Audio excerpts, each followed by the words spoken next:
Hello and welcome to the Last Stand podcast. I am your host, Mike, and joining me today are my wonderful co hosts, the ninja who can put Ninja Master M to shame, Dan. I hate your opening so much. It's okay. And also joining us, the lineman who is most offensive, Ian. Hi,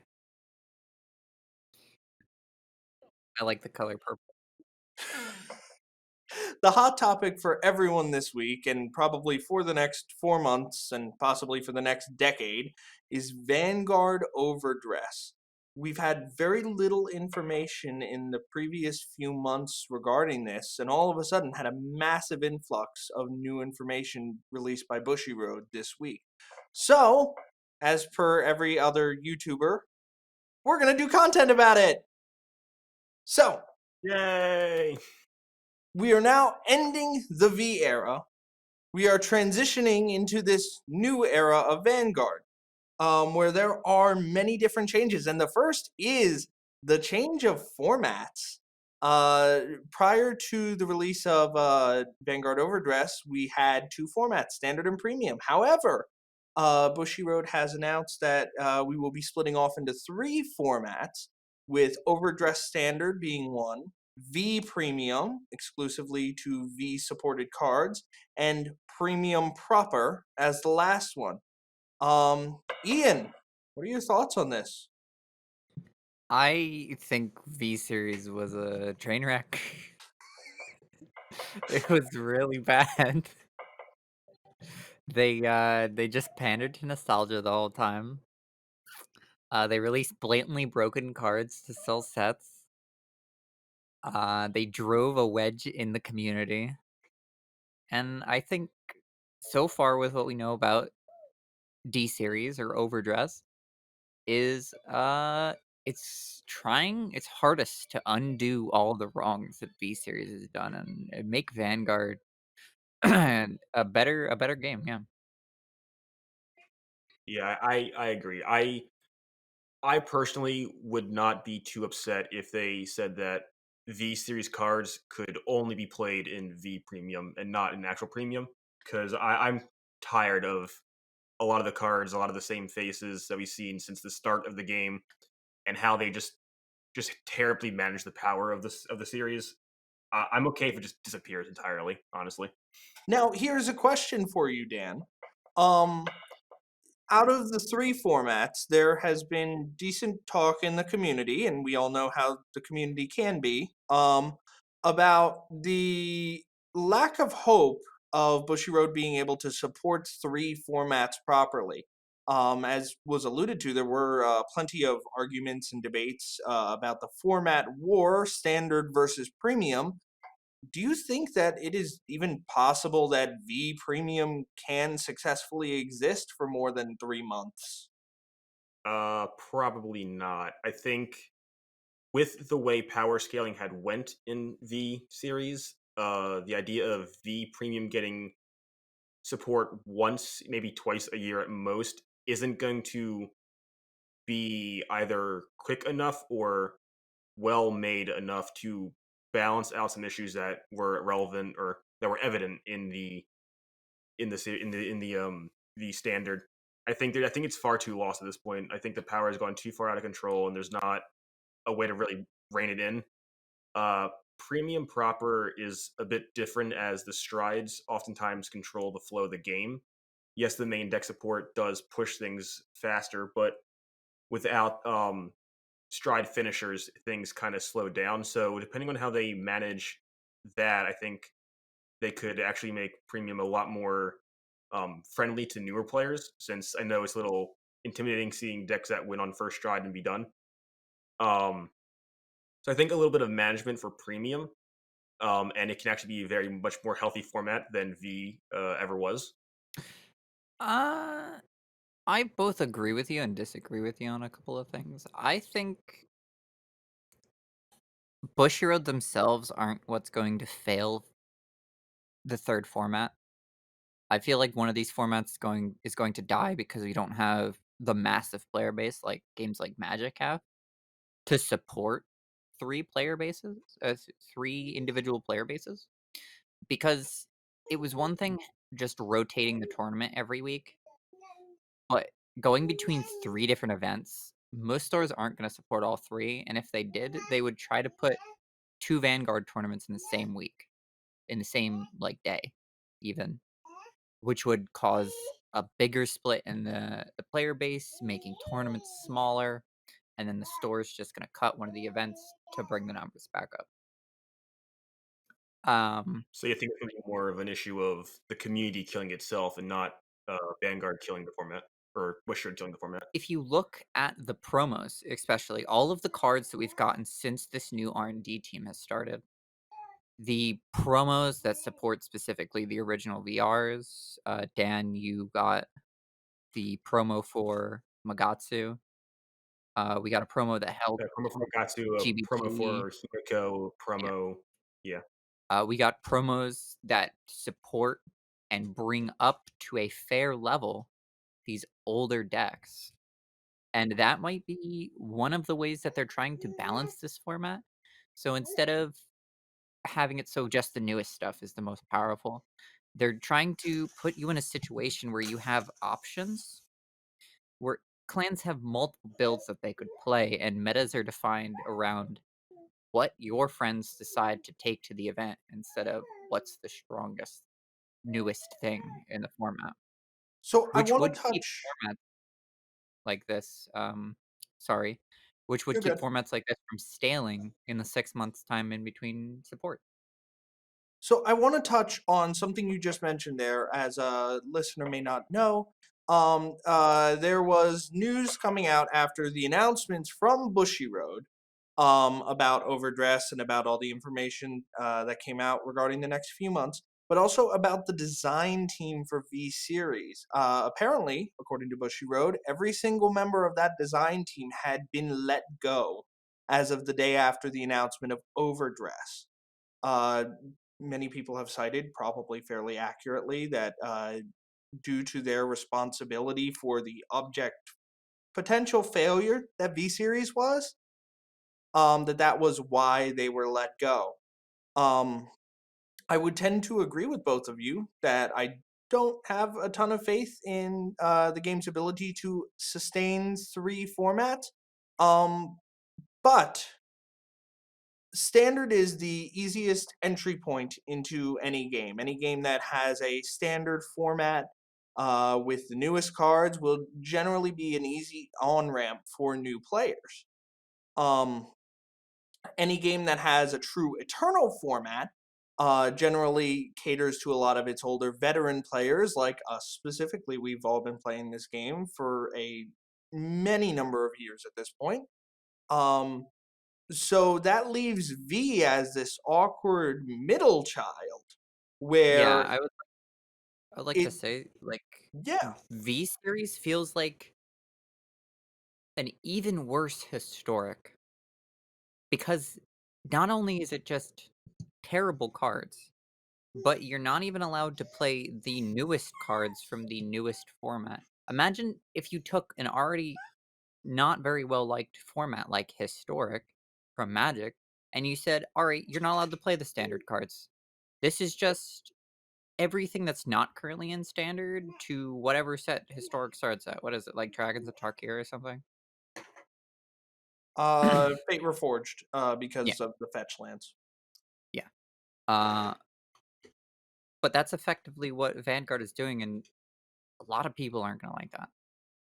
So I think your comparison to Historic's a little off because Historic does run up to the current standard in Magic, so there is an entry point.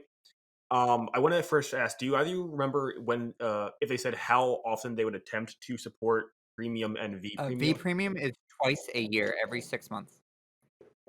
And Premium, they did not say specifically how often they would support Premium.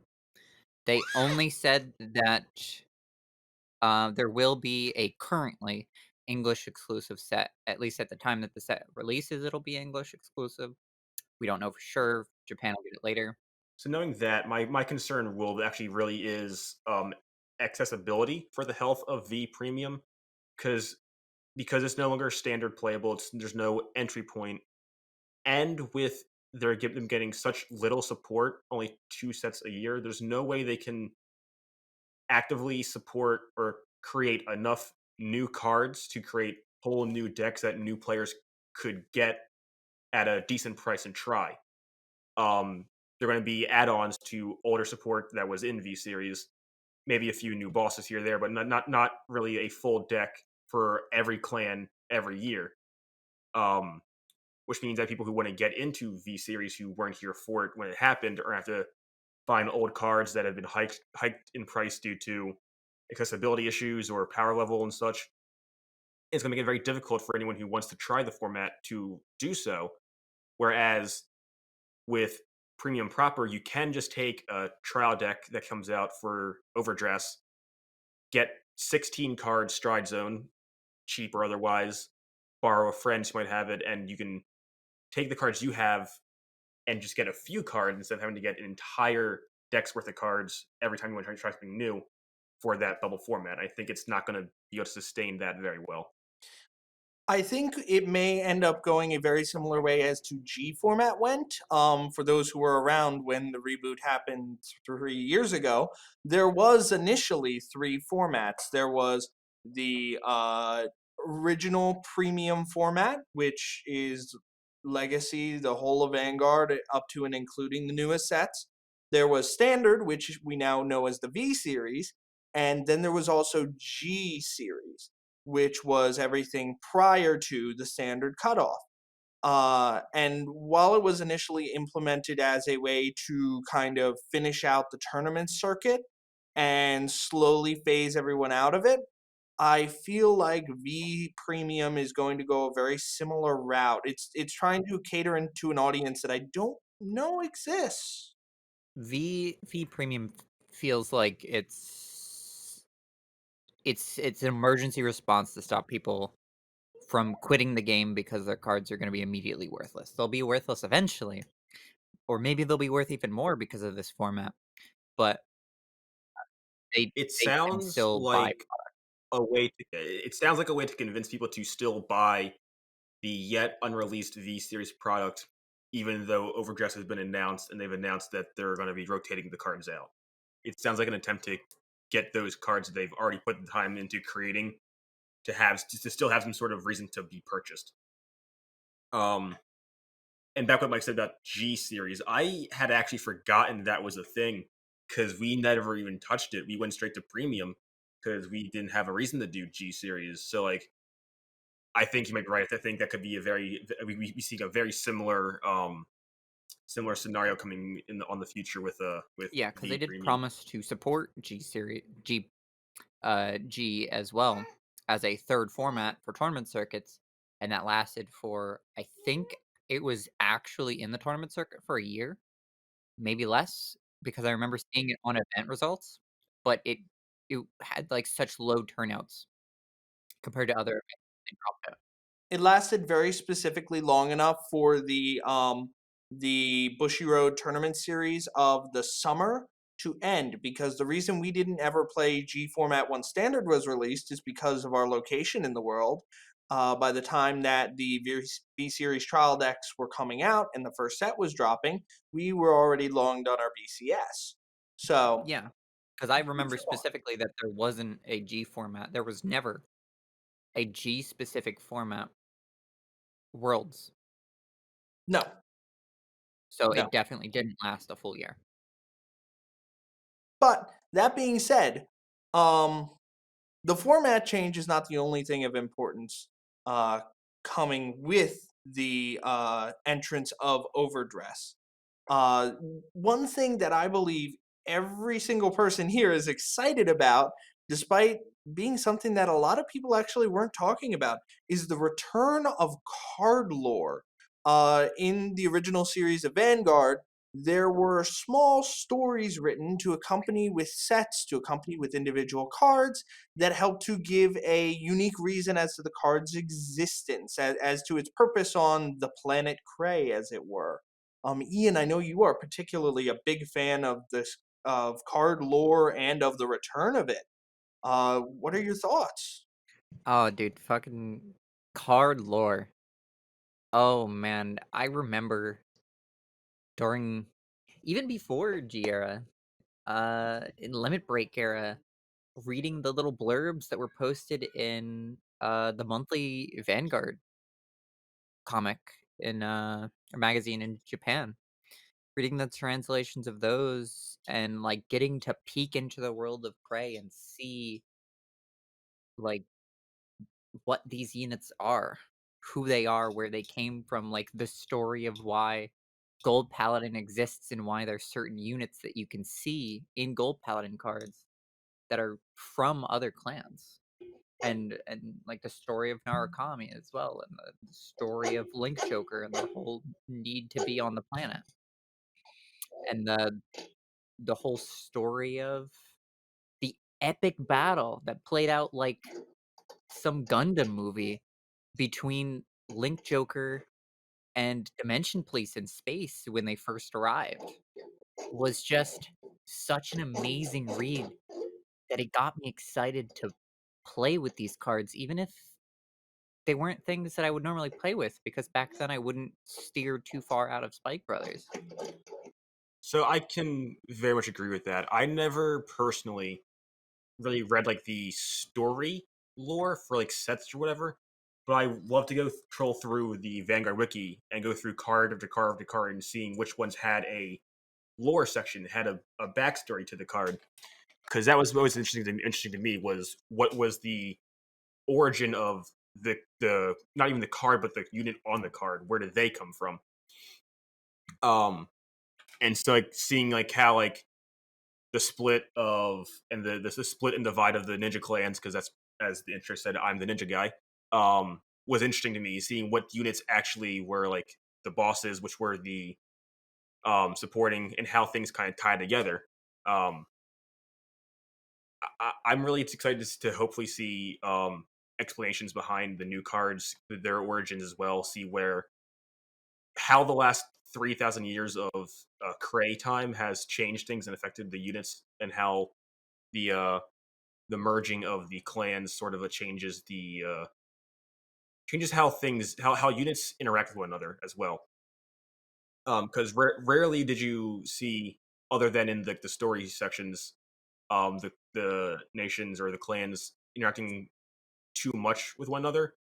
Um, in like the individual card lores, it was always just about them, and I want to see if the merger of the clans changes that a bit. If there's more of a if there's references to units that otherwise wouldn't normally be referenced. So like a Spike Brothers card directly referencing a Gear comic Well, card, or there was actually there was actually one that I remember very specifically, and it's Rising Nova's lore. There is a blurb of Rising Nova where he basically wanted to prove that he was the best Gallows Ball player, so he invited players from every nation all around the world to make this super team to play against him. And it included um the only one that I can remember specifically, it was like I think Gigarex. It was one of the giant dino dragons from Tachikaze, because I remember specifically in the lore piece, uh Rising Nova runs straight through the dino dragon and throws it into a wall. And like they comment about how like he just almost snapped the stadium in half with the force that he threw this massive dinosaur into a wall.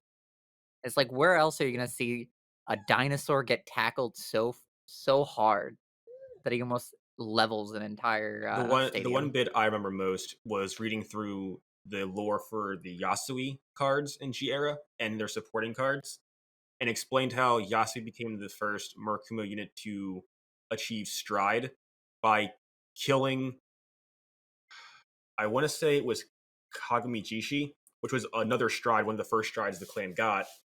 And Yasui got his stride persona card, his first one, by defeating that unit as a grade 3.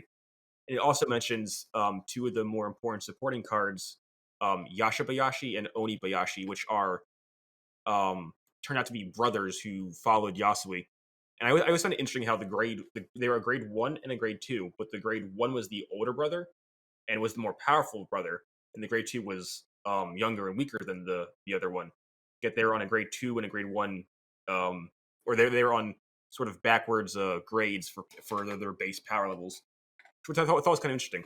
It made things look really cool how they sort of connected all the cards that directly supported one unit together. And I want to see more of that as we move forward with the return of the lore. How very Sasuke of Yasui. Um, it has been a number of I years found the since. I found the units. It was oh man, there was so many of them. Oh, and the dinosaur that he threw into the wall, wasn't just any run-of-the-mill dinosaur. It was Yeah, Gaia. I figured it would be. He straight threw Gaia into Yeah, a usually wall. they reference And, only like, the other units that were there were, like, Miyabi from, Nubtama. Nubatama, Freddy the Ghosty, Bladewing Sullivan, one of the witch cards from Shadow Paladin. Like, there was almost a representative from every single clan on that team, and he dusted all of them. Dusted. Anyways, there is something else I want to discuss here. It seems like we're going to be going on a tangent, much like many people seem to have, of disliking a lot of V.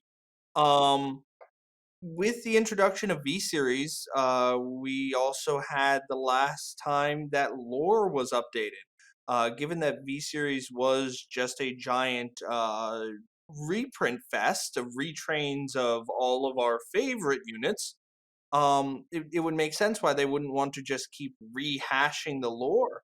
Um, Except for Spike Brothers. They didn't give us, like, any of the old Spike Brothers cards. They just gave us a bunch of new ones. You got Siegfried, you got Bed and Dragger, you got a lot of the important ones. You just didn't get your Dudleys, which you didn't get. But I didn't get where's Dudley Emperor? Where's Bloody Ogle? Where are they? cries in raging form. You're getting Raging Storm. Anyways, with Continue with on, yeah. with the return of lore, um, it gives us a lot of hope for less anime specific card design, which will hopefully be a boon to the game. However, the return of lore also brings about a new way of exercising change, of bringing about change to the game in a way that is not just the mechanics of the game are changing, and here's how. Um, and one of the key portions that is coming, and one of the most controversial portions that is coming, is the condensing of clans. So prior to the uh, prior to the Overdress series, there were 25 clans, I believe. I hope I'm right on that. It was 24 and then a bunch of like collaboration clans. There were 24 individual clans that each demanded support constantly throughout the year. And those 24 clans will now be reduced down into their separate nations.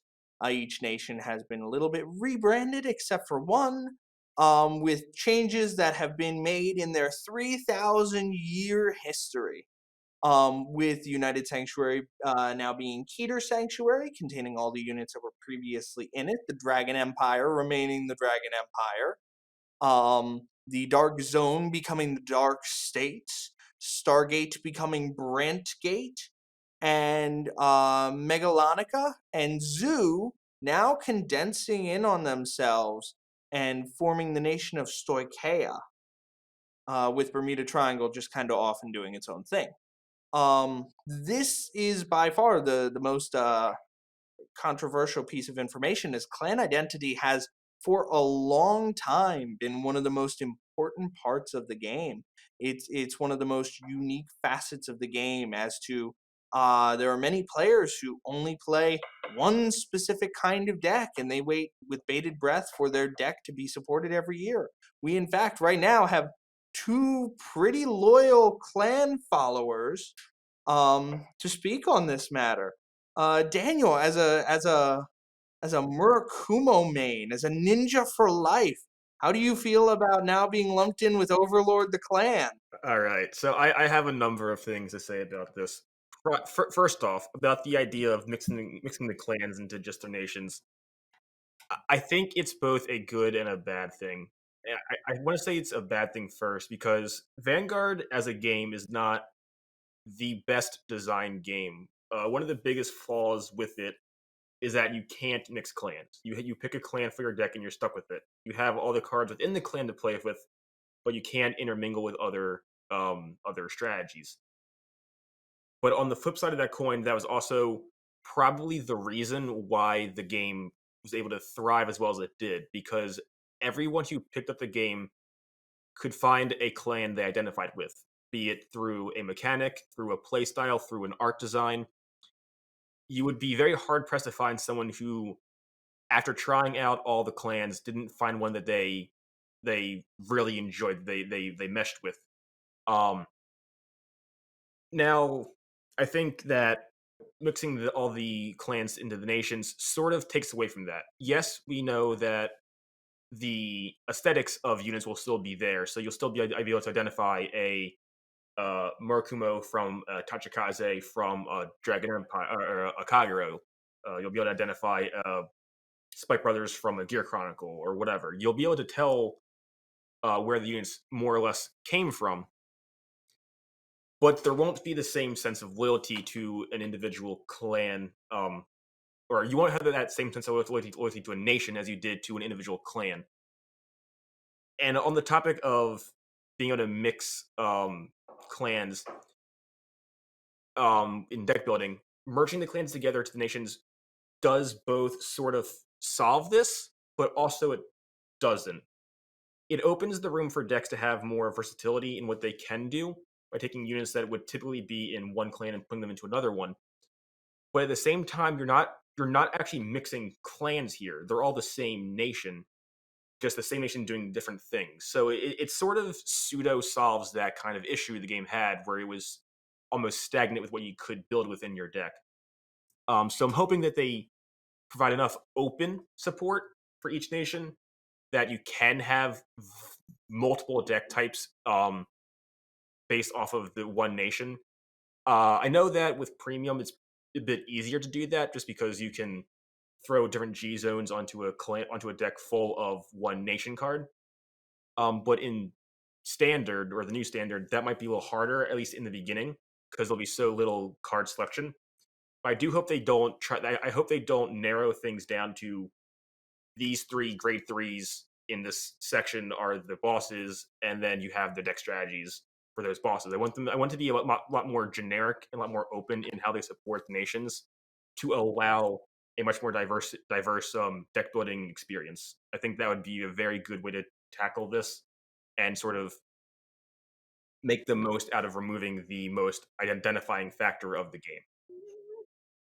As a person who currently is sitting next to a binder that contains 4 of every Spike Brothers card ever printed in its highest rarity, as well as a large amount of Maryland's and a large amount of Maryland's. It's a mild addiction. I don't I don't mind this at all. I might be a little biased. Hold on. I'll give you As some insight. yeah. Today in the mail, I just received my play set of Covert Demonic Dragon Kagura Bloom, which is a break ride from Murakumo that I got solely to play in a legacy format we plan to do soon. There's my loyalty to the clan if you're so curious. Uh, And $4 to play this probably once, but I wanted the cards. I might be a little biased. I want to hear from Dan about this in a second, but I'm perfectly fine with this. But the trial decks are noticeably supporting Spike Brothers style units for the very first wave of Dark Zone support, of Dark State support. And the main character is a beautiful man because he plays Spike Brothers and he's not Kyo or Morikawa. Um, but I'm really excited to get a single wave of support. Every single archetype, every little archetype they give us in D format from here on out, just for dark states, will spawn a minimum of 4 different decks in premium from I every agree. little support wave. I do think that's a good point that because all the clans are condensed into 5 nations, every time a nation in standard gets support, the clan in premium gets support. So it allows them to support everything more evenly and more regularly, so people aren't waiting a year and a half. I know at one point Murkumo didn't get support for like 8 sets, eight main sets. Um, and so the people who are loyal to those clans don't have to wait excessive amounts of time to get more support. It just might not be in the same style that they originally are that they are used to when they won. It might be you're playing spikes and now you have this circus performer who's going to make your deck a tier 1 deck. Yeah, my body's ready to soul charge a bunch of my like half of my deck with DI, call them out from the soul with Pale Moon like effects, and then put them back into the deck with Spike Brothers type effects to bring new things out, and then to like time leap the new thing into something else, which leads into another soul call. And I can't wait to see what this format looks like in like 3-4 years. So there are a few key things to note here. First off, we do have confirmation from Bushy Road, I believe, that there will be a main set supporting each of the 5 nations. So every nation gets support every set Yes, they have confirmed that. once They have every confirmed that. 2 months. It's every 2 months and random sets, not all of them, but some of them will also support the sixth nation of Lyrical Monasterio for Bermuda. And we can get back to Bermuda Triangle in a bit. It seems like it's off doing its own thing right now Yeah, in the they're just on lore a whale and somewhere. They can stay. and They can in stay real far life. away from this for all I care. Even lore-wise, it works because they're not in every set because they're up in the sky in the whale. When they need support in a main set, they just land somewhere and they're like, "We're here now.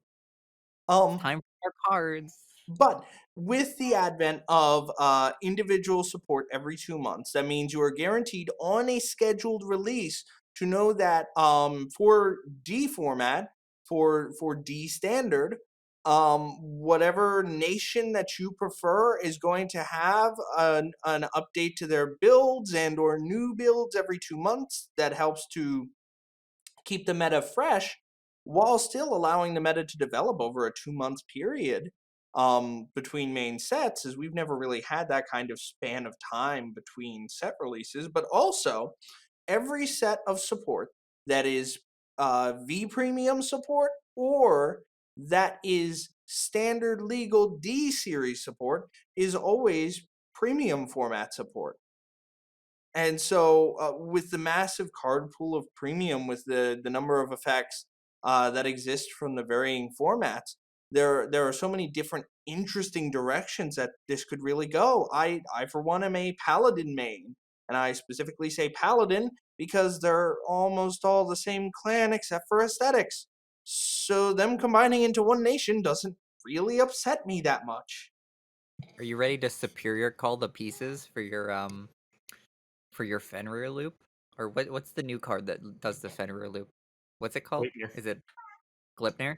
Yeah, are you ready to just superior call from the because Gleipnir is a grade 2. Are you ready for them to give you a generic Keter Sanctuary, call a grade 2 from the deck, and just like loop in any Royal Paladin deck? Or any No, no, but you know what I am excited for? For a generic Cater Sanctuary, call a grade 2 on attack with Ichikishima as the Vanguard. So god, please. there are many different ways it could go wonderfully.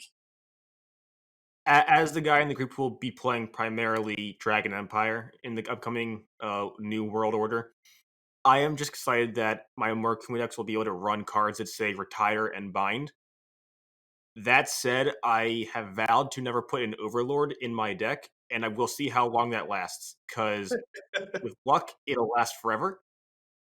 Dude, you have But you have you know how much free resources the Overlord cards have? All you have to do is stride an Overlord grade 4, and then you can just, like, play Conroe and countercharge 2. Or even countercharge 4 because they, like, all restand. we'll see how long Spite takes me. How far Spite Uh, takes me against Overlords. So with the nation condensing, we we have all come to a rare consensus with our group of being supremely excited for the possibilities it brings. And we are or we are premium players primarily. This is a premium player's perspective, as it were, on this. All of us play standard. We are not averse to it, except for the fact that it is kind of garbage right now. But that being said, we're all very excited because of the potential depth and creativity that it brings to upcoming deck building. And there's so much more that we can go in depth on that. However, I want to break on a side tangent here. Okay, with the return of lore. Okay, we also got the news that there were two new animes upcoming for Vanguard. One focused more more traditionally around main characters who are human, and another one specifically more akin to the lore of Planet Cray. Let's start with the one that we know something about. The new Vanguard traditional anime that was demoed in the recent trailer. Ian, what are your thoughts? this shit's wild. I've watched the trailer, like, 16 billion times. Oh my god, the studio that's doing Clamp doing the character designs and drawing some of the chase cards in the set is insane. Growing up, I loved, um, I fucking I loved Code Geass so much. And then you have the people actually writing the show, because you have Clamp drawing the characters, and then you have the people actually writing the show, are the people that did, Aesthetica was it Aesthetica of a Shield Hero is what it's called? And then, Made in Legend. Abyss. Yeah, Legend of the Shield Hero and Made in Abyss. 2 shows that started off just, like, perfectly fine and then got really, really, really messed up. They are very good shows. I would argue Yeah, they are Shield Hero started. amazing. Well, Shield Hero, there was, like, Shield Hero was fine for, like, the first episode or 2. It wasn't until, like, after the second episode when, Well, like, no, it you was the realize first that episode this where things man kind of started going wrong. yeah, this man is getting kicked in the nutsack every 5 seconds.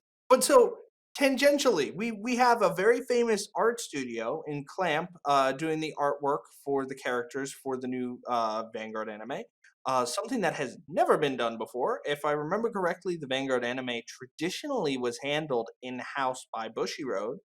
Um, Oh, man, I still remember the animators' cries for help with Ibuki's faces.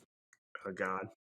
God, Ibuki's faces are so bad. but we also have a very famous studio writing and producing the Vanguard anime. Does this mean we are going to get a good anime, Dan?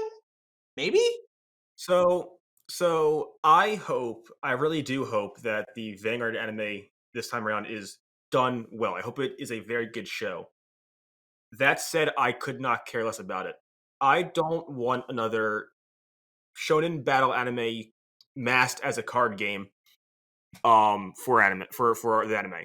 What I want is an anime whose story follows the events on Cray. I want the anime to provide me with a large amount of lore about the actual units and the world they come from and how things came to be how they are.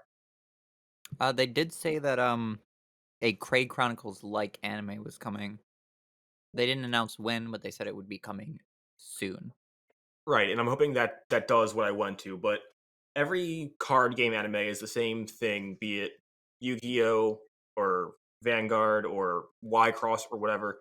It's typically a well, I think Y-Cross may be different, but it's typically just a shonen battle anime with a card game skin over it. And if you don't know what a shonen battle anime is, it's basically your Naruto, your One Piece, your Hero Academia. It's a show where the main protagonist has powers and they solve all their problems by punching people. And every so often they get stronger. And on paper, it very much works for card games because you have your main characters, they have their decks or clans or whatever, and then every couple of months, they get stronger with new support. The problem is, and what Bushard has faced a lot of times, is that doing it this way provides main and specifically with Vanguard, is it provides main character clans, which, as the name suggests, they are the clans played by the main characters, and as such, they are the clans that show up the most in the story, and therefore get the most support, be it in quality and or quantity. Um, which for the balance of a card game is not good. It works for a shonen show, but for a card game that is the main reason the show exists, it heavily unbalances the game. You could argue that in recent years they've gotten better at it, as a lot of decks that aren't the main character have outperformed the main character. But there's always the concern that it'll go back to that. So I want them to remove that aspect from the show. I don't want them to have main character and they follow them around for 4 seasons and they're always winning because they always have the best cards. I want a more general's view of the world of Vanguard and just see how things interact with one another. Give me reasons behind the units and what they do as the story. I think that'd just be a lot more interesting. Or take it the route of a strategy, mental sort of anime where it's all about playing the game. It's a strategy game. It's not about saving the world of Cray anymore. It's you're playing the game, you're learning the game, you're getting better as you play, and it's actually about the card game and not just a commercial for the card game. You know what I want? Do you guys remember? I think it was the Link Joker, uh, the Link, the Link Joker arc in the original anime. When Miwa, they were doing this inter high school battle, and Miwa handed Morikawa Kai's deck, or a copy of Kai's deck, Yes. and Morikawa kicked Aichi's shit in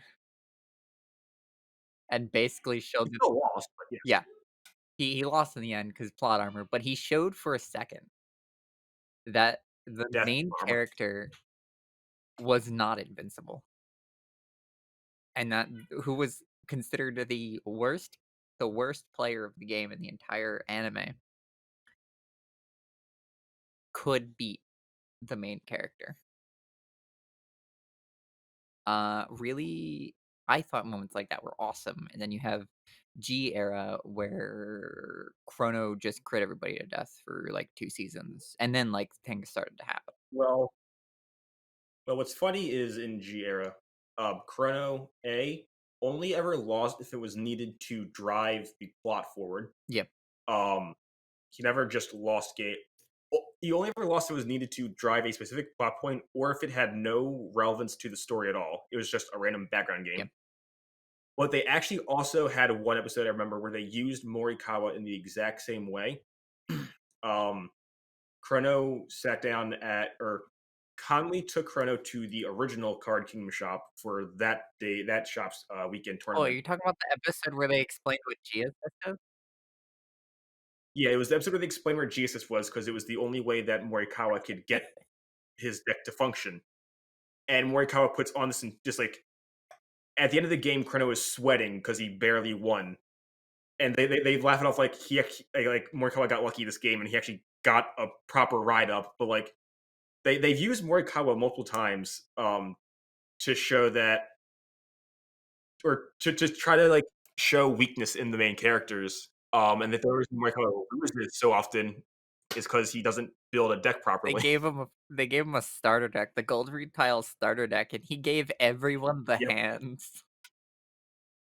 Yep, and then came back the next day with it full of grade 3s that didn't do anything, and it didn't work. Morikawa himself, a lesson in hubris. Um, there is one thing I want to touch on. You mentioned the main character clan idea, and with the promised release schedule of Overdress, of the focus around nations rather than clans, and specifically of the nations getting support every 2 months.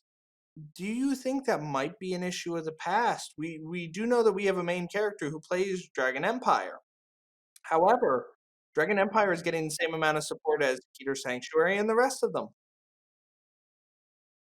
So the very obvious difference between then and now is that now there are only 5 characters they need to keep track of, not 24. With how they did it in the original series and up until V series was every character had one clan. So you only got to see that clan fight more or less when that character was on screen, which meant that the only time a clan or support for a clan was relevant, um, or the only time you'd see that character play more than like once is when that clan's turn to get her support was up. And then they'd bring out their new unit for that set, the new boss unit that would sell the set for that player, and that was the commercial.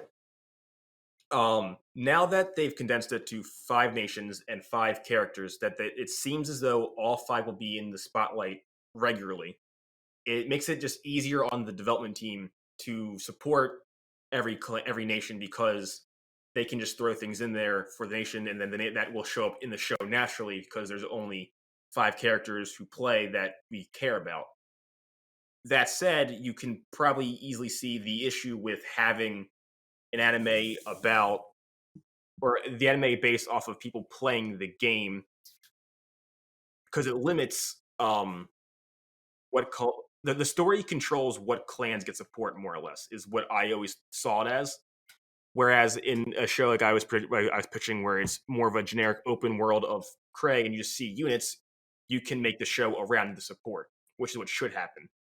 I'm hoping now that they've given themselves the freedom to support everything at the same time, it does become a thing of the past, but it was a bad decision from the beginning, and it led to a lot of issues with balance in the past. I do hope that we can move on from that now, and that it won't come up again, or at least not in the same way. I guess because you never know what's going to happen. But I do think the show, being the way it is, either needs to change or they need to change something in the show, which making the clans all together does that, and I think that will somehow solve the problem that main character clans I did do bring want up. to say, with the way it's organized in the show, because there's only 5 nations. Well, 6 if you count Lyrical Monasterio, and then there's the collab nations that'll never make it into the show. But with 5, there's 5 main characters, so there's one for each nation. Even if they stay with their specific like subtypes within the nations and just don't change decks very often, they are one. Those 5 characters en- encompass all of the clans while being just one team in the show. So there are other teams out there. Like we've already seen 3 or 4 other characters that aren't a part of Team Blackout, which is the main character's team's name. Um, who will, because there's not exactly other options, will be playing one of the 5 nations. So we could see 2 different decks from the same nation go head to head in the same episode. And we can get to see these different builds interact. And like the problem with main character clans is alleviated very heavily because of stuff like that, I think. Right. Because even if they still want to give these people like niches to stick to, like partner units, they can still introduce other archetypes within the nations by having some team stumble into their turf and try to challenge them for their flag. And now this team brings a whole new, all 5 of them have new archetypes that we haven't seen before. So it's very easy to introduce new archetypes without compromising the main character's loyalty to a certain deck type or unit. And the most important thing to note, and the thing that we started out this segment by talking about, is these are entirely new design teams. These are not in-house Bushiroad teams. Clamp is doing designs, and the studio writing the anime is not a Bushiroad design team. So while Bushiroad will necessarily have an agenda that they may want to push, product they may want to sell, individual units that may want to be seen at a given time. It isn't necessarily going to end up that, unlike how V and G were, where they were just ads for the next booster box set. In fact, original series Vanguard, I believe it was episode like 3 or 4, when Gancelot was first introduced, and the premise of it was Shinamon saying, "Oh, the new set came out. You should try to buy some packs to power up your deck." A reverence for those old head Vanguard players. Oh, you wanted the non-Marin pack. Oh man. I see. And shout Um, out to Vanguard Abridged, the best, funniest shit I've ever seen. but moving away from the anime, I want to just circle back around. We had touched on this before. There is one new important mechanic that's getting a lot of buzz in Overdress, and a lot of negative buzz, as it accentuates the part of the game that players generally like the least, and that is the over trigger. So the over trigger is main character protagonist luck on steroids, in that it has a once per game when checked effect that gives you such an obscene advantage that the turn of the opponent who is attacking you, or your turn, essentially ends there, whether you win if it is your turn, or if you survive through your opponent's turn without having to guard anything else. There are tons of idiosyncrasies with this. There, for my perspective, many premium implications for this. But I wanted to pick your brain, Ian, on, first of all, your initial thoughts on this additional super luck based mechanic, but also its potential implications for D format, which we know very little about, and premium, which we know a heck of a lot about. I was super hyped because I was watching the stream live for in the Japanese version of the stream while everything was getting revealed, and I was mega hyped when they were like showing off all the new things, and then they were like, "Oh, it's nation based now." I was like, "Oh my god, Vanguard is saved! They fixed Vanguard." And then they were like, "Over triggers," and I saw the card on the screen because I don't understand Japanese very well. I get like words, um, but I saw the card on the screen and it said 100 million power on the trigger icon. And I looked at it and I squinted and I said, that's got to be a joke card. That's got to be like just some promo that's going to like get handed out to advertise D series, get people excited. You know, it's not going to be a legal card. Like the victory wasn't a legal card. It just says Soul Blast 6 different overlords and you win the game. But that was an illegal card. There's cards in Yu-Gi-Oh! That are like, if this card hits your opponent, you win the match, the best of 3, not even just the game. But those cards aren't legal. I thought it was like something like that. And then they go on into a Q&A and they're explaining exactly how it works and the rules around it. And I'm like, oh no, this is a thing that we have to play with now. And I was very scared about what it meant. Yeah, just kill it, burn it with fire, bury it under the backyard. Like, so those of you who play Vanguard or attempt to play Vanguard competitively, or any game competitively for that matter, the worst thing you can do, for a card that isn't just banning it is the worst thing you can do for a problematic card, other than leaving it as 4 of, is putting it to 1. Not because it doesn't balance it, but because the thing people hate most about unfair cards is that they're unfair, as the term suggests. When that card can only be a one of in the deck and you win because of it, it infuriates the opponent to no end.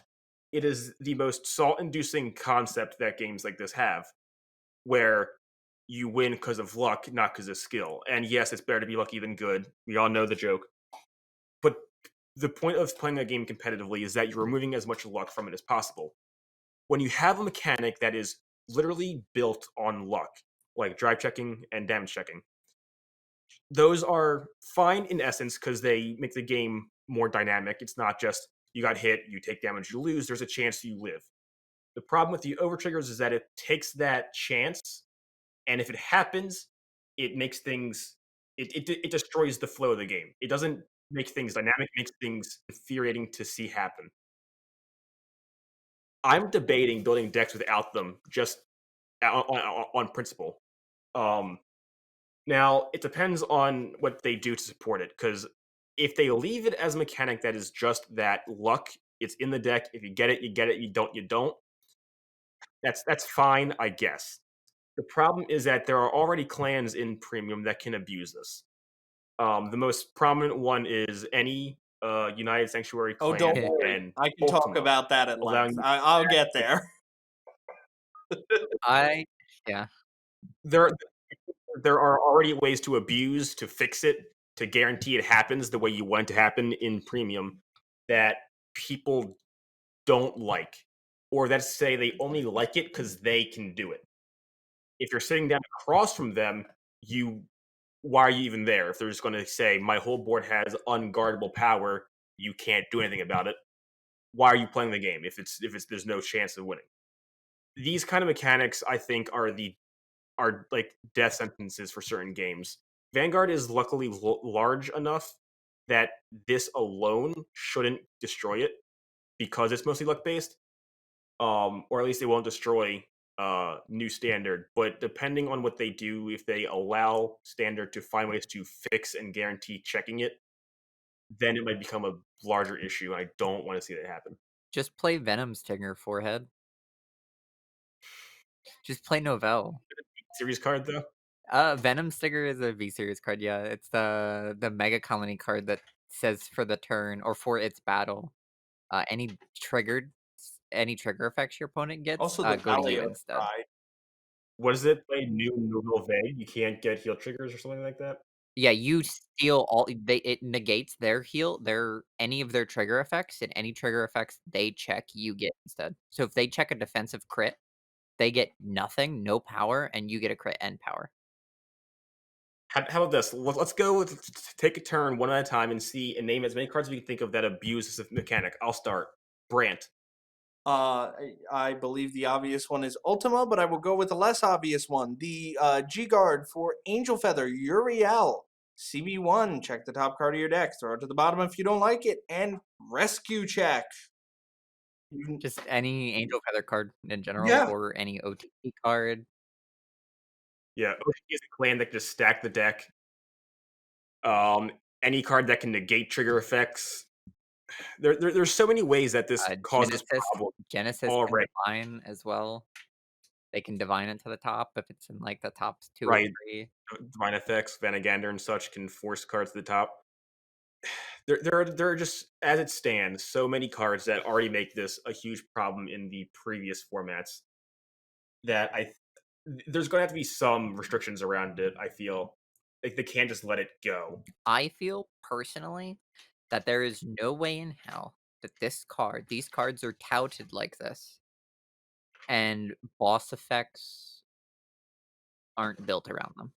Like, there's no way in hell that there isn't ways to either force these or set them up, or ways to negate them, or that they're going to balance the entire game around making it so swings aren't huge enough. Like, turns aren't swingy enough, where you get hit by one of these defensively on your turn, and now you're forced to end your turn with like 6 cards in hand and you lose because you only had 6 cards in hand and you can't guard like 20 billion attacks. Like playing against Nubatama or not Nubatama, like Murakumo. If Murakumo hits this defensively, like almost every deck in the game just dies in response. Yeah, and like if they leave it as is, it just is a luck card.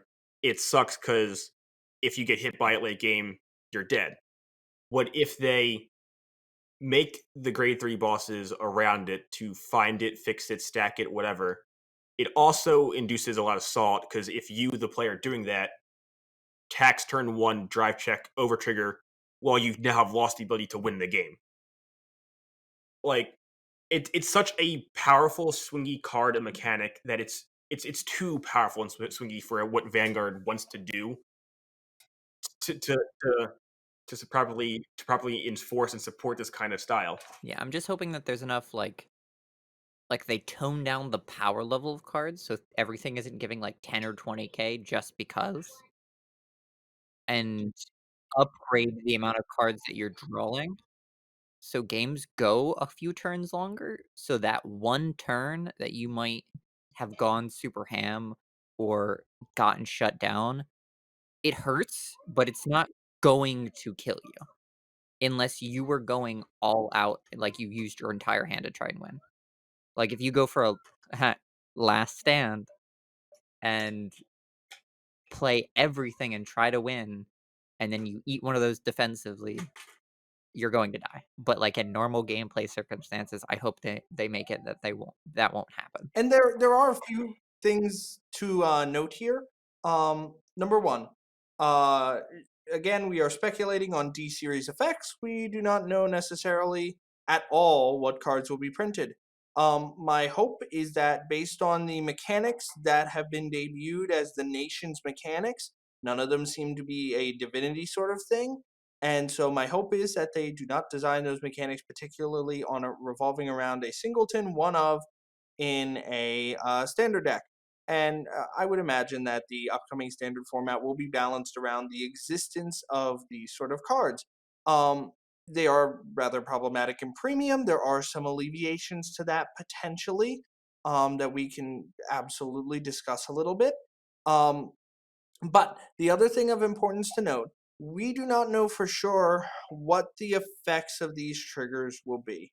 We have seen the Cray Elemental one, which gives 100 million power defensively. We do not know if that's going to be the case for every single nation's over. Well, we every single nation's overtrigger will give 100 million power, both offensively and Okay, defensively. now we do know. The the Cray elemental trigger, it's offensive extra ability. Every overtrigger has an ability that's unique to it and is in the text box that says when this unit is triggered from your drive check, you do this. But when it is triggered defensively, you only get the power. So offensively, the Cray Elemental Overtrigger says you get an additional 100 million power that you can put anywhere. So you get 2 instances of 100 million when you trigger it offensively and just 1 when you trigger it defensively. So let's put that in conjunction with any deck that has a looping, restanding rear guard. No Yeah. Grappler, Genesis in multiple forms.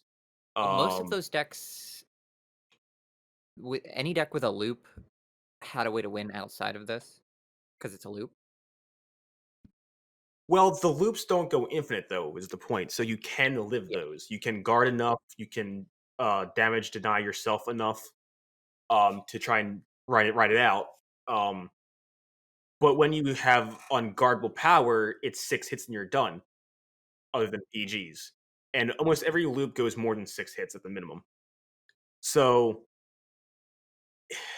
there's just a lot that this affects in negative ways, far more negatives than I'm ready positives. Yeah, I to get hit by a Stark that checks this on the first battle, right.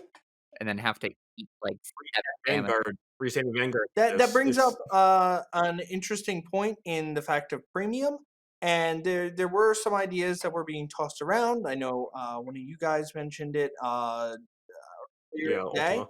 No, no, no, no, no. Particularly a fix for this. Um, because there is the new marker, the new gift marker that we're getting with D series. Yeah, I had a thought the other day that what if this or what was it? Persona Ride? The Persona Ride? Yeah. Persona Ride, yeah. This Persona Ride mechanic that they're talking about that apparently Which you're correct, by the way, Ian. what? We were correct. They confirmed that it does happen when you ride a Vanguard over itself. So you and I were correct on our assumption. Uh, yeah, the only thing that I heard was that you have to ride from your hand. I heard that it had to be. I heard that it had to be ridden over itself, as we had thought. So we'll find out soon enough. I had the idea that because it's in the same exact position as the gift markers were, and gift markers are like Dunzoed, that this effect, and now that I think about it, it could do something else. Could do one of two things, or one of three things, in case my first two just aren't right. The third would be just everything else that it could possibly do. My first idea was because of the existence of over triggers, that this persona ride mechanic just put a sentinel in your hand or something of the like. Just gave you a protect one marker, so you had the ability to stop that Vanguard attack that could possibly have this over trigger on it. So you had counterplay. You chose whether to hold this protect marker or this sentinel for something important, or if now was the time to use it when they might check the over trigger. So I guess my question to that is, the over triggers. Do they have to give power to the Vanguard? No, they can give it anywhere. But you're most terrified of the Vanguard because that's the one you don't see coming. The idea that I actually just had was what if, in response to your previous statement about it being feels batty, about the boss mechanics being tied to these triggers, what if the mechanic actually takes the over trigger back from exile and puts it back in your deck, No, and then uses that for like the effect of the boss card? I Yeah, refuse. it's not great, but it is a possibility. So I want to point out why these are a problem again. We are discussing predictions of a mechanic we don't know, and our hopes is that it is a built-in way to stop a brand new built-in mechanic. We're asking for a new mechanic to be built just to stop a Well, new the big mechanic. numbers could make it look Do you see how yeah. polarizing that is?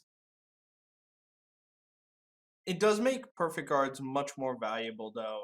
It really incentivizes you to hold them and use them strictly for Vanguard attacks or instances where it is just unguardable in the case of an over trigger.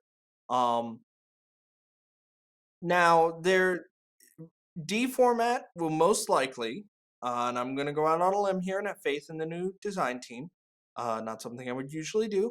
D format will probably be balanced with the existence of the overtrigger in mind, as it is developed alongside the D format. Let's be objective. Premium was not. This trigger is wacko in premium. There's some decks that can just abuse the crud out of it. I I feel like there's gonna be cards that get banned in the coming year in premium. I will. I feel as though they might just say you can't use them in premium. Honestly, I think there's far too many issues that can occur for them to I would selectively tend to ban agree. other cards.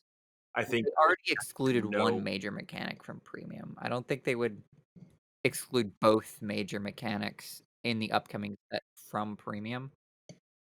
They might if it causes enough problems, but they're not going to do it immediately. It might be something we're talking about in a year from now, but it's definitely not gonna happen for a little while, if at all. I think when tournament results are exclusively key or sanctuary, they'll then step in. Yeah. Yeah, I'm gonna be honest. My nature kind of busted this. For those of you who don't know, in Premium, there's a Zeroth Dragon, which is a card that can be in the G zone of any United Sanctuary clan. Um, its ability allows you to look through your deck for 4 cards. You put 2 of them onto the board, and the other 2 go on top of the deck in any order. You then, for the rest of the turn, all of your drive checks affect all of your units, which means if you stack an over trigger on top of your deck and with this effect and attack with your Vanguard, your entire board gains no less than 100 million power per card. And now we don't know what the United or the Key or Sanctuary card one does exactly, but if you're just using the Cray Elemental, your entire board gets 200 That's million power. That's 400 million power to the your columns. way Ultima is worded. It only affects the trigger hmm effect. The secondary effect of an over trigger would be classified as not a trigger effect. So it would be an effect of the card that happens when it's in the trigger zone. So Okay, Ultima doesn't copy the text bubble part of the effect. fair enough. Fair enough. I think that's largely a moot point. I Yeah, don't think anyone's living when the through power's a turn that's of semantics at that point. a board of 100 million Now power. here's a question: were people really living through that turn that often, anyways? And Not really. Ultima yeah, was killing everyone anyway.